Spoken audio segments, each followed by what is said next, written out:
How Sacha Baron Cohen turned Borat into a social experiment disguised as a joke. But here's where it really explodes. October 30th, 2006.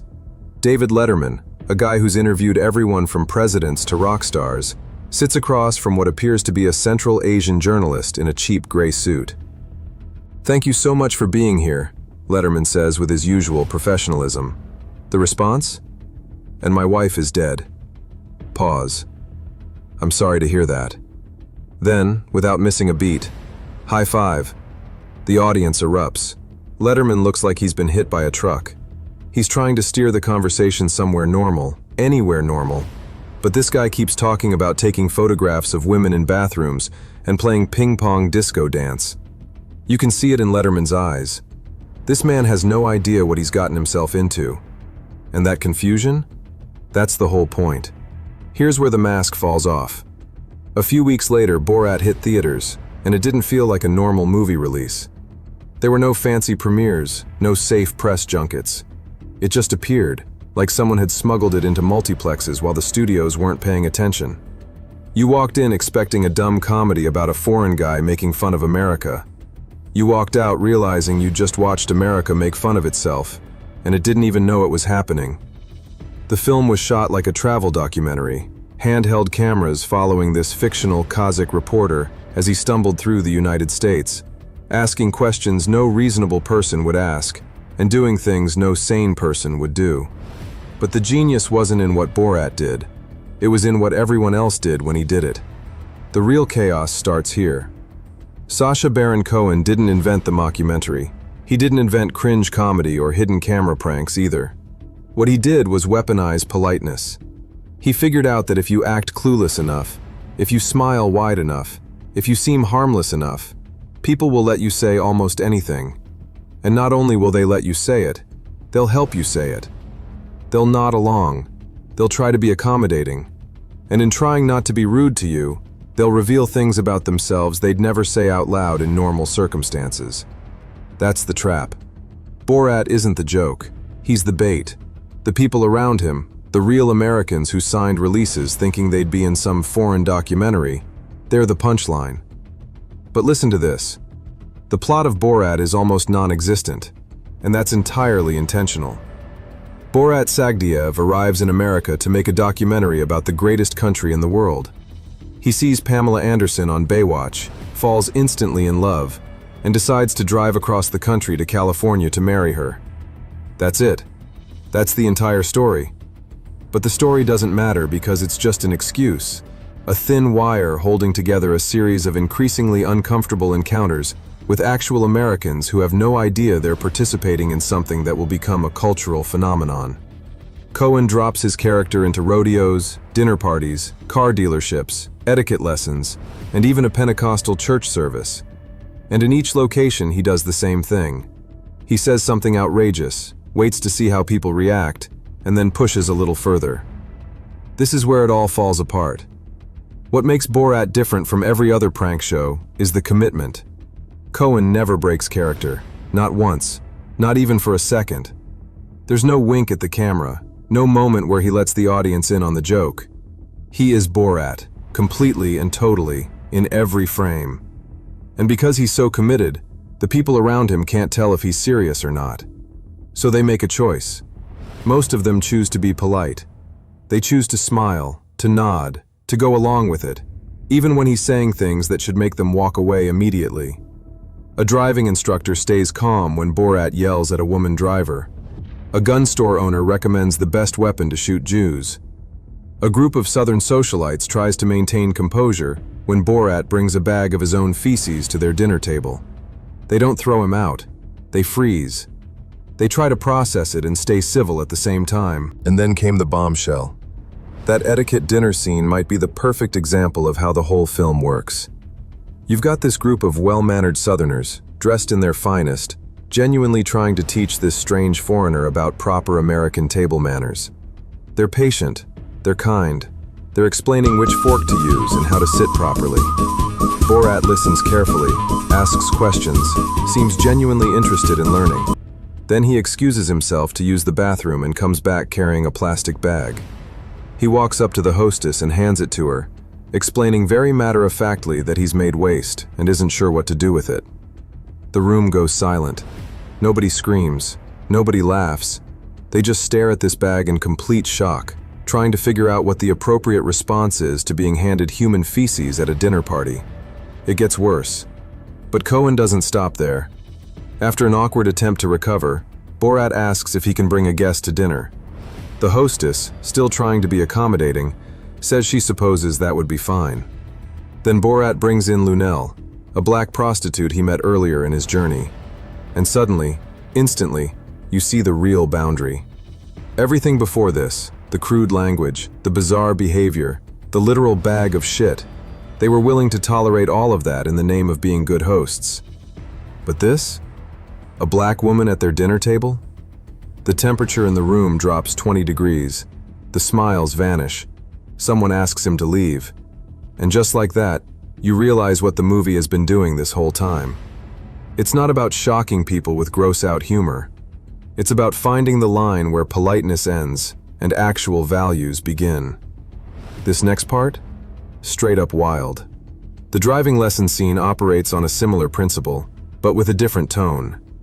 The instructor is calm, professional, genuinely trying to teach Borat how to drive. He's got infinite patience, even when Borat can barely work the pedals or understand basic road signs. They're cruising through New York City traffic, and the instructor is pointing out landmarks, explaining rules of the road, doing his job. Then Borat sees a woman driving and immediately starts yelling about how dangerous she is, how women shouldn't be allowed to drive. The instructor chuckles nervously, not sure if this is a joke or a cultural difference or what. But he doesn't shut it down. He just redirects, tries to get back to the lesson. Borat asks what kind of car attracts women with a shaved vagina. The instructor pauses, processes, then actually tries to answer the question. He's so locked into being helpful that he can't recognize when he should just end the session and kick this guy out of his car. Here's where the truth hits hard. The rodeo sequence takes everything up another level because it puts Borat in front of a crowd, not just one or two people. He's at an actual rodeo in Virginia, and somehow he's been given a microphone to address the audience before the event starts. The crowd has no idea who he is. They think he's some kind of foreign dignitary or guest of honor. Borat starts by saying he supports the war in Iraq. He supports George Bush, and the crowd cheers. They're loving this guy. Then he says he hopes America will one day kill every terrorist, and the cheers get louder. He's telling them exactly what they want to hear, and they're eating it up.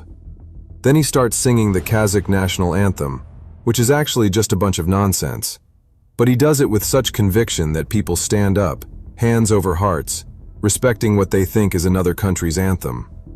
Then, at the very end, he says, "May George Bush drink the blood of every man, woman, and child in Iraq." And you can feel the crowd shift. Some people are still cheering because they missed what he actually said. Others are starting to realize something's wrong. A few are booing. But most of them are just confused, caught between patriotism and the growing sense that they've been had. Now here's where it gets insane. The film doesn't just rely on these big set pieces. There are dozens of smaller moments that are just as revealing. Borat walks into a pet store and asks what kind of dog would be best to protect him from Jews. The employee doesn't blink, just starts recommending large breeds. Borat goes to a humor coach to learn American jokes and ends up workshopping offensive material about his wife. And the coach tries to guide him towards something more appropriate, but never actually stops the session. Social media was barely a thing. YouTube was a year old. Twitter had just launched. The idea of something going viral was still new. But Borat understood the power of uncomfortable moments long before everyone had a camera in their pocket. It understood that people would rather film something horrible than stop it, that they'd rather stay polite than take a stand. And nearly 20 years later, that's only gotten more true. We live in a world where people will watch someone get harassed and pull out their phones instead of helping. Where outrage is performative, but action is rare. Borat predicted all of it. Things went downhill fast.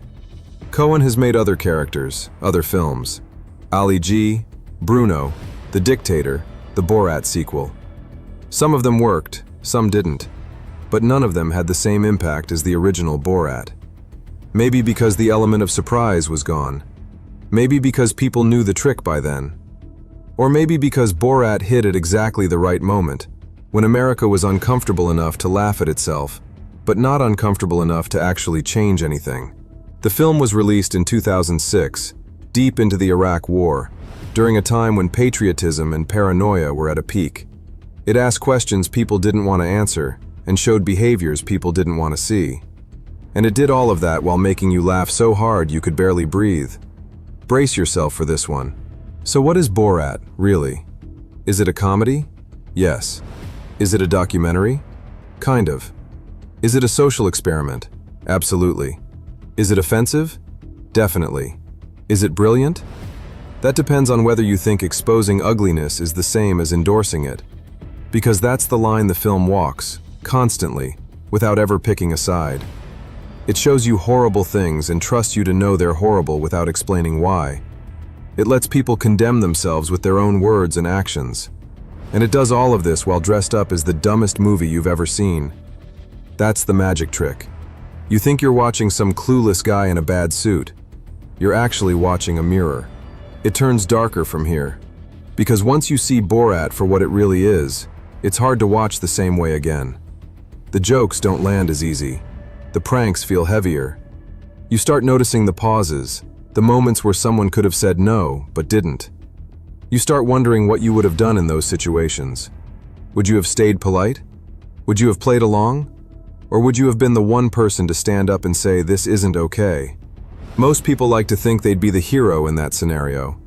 But Borat shows us, over and over, that most people aren't.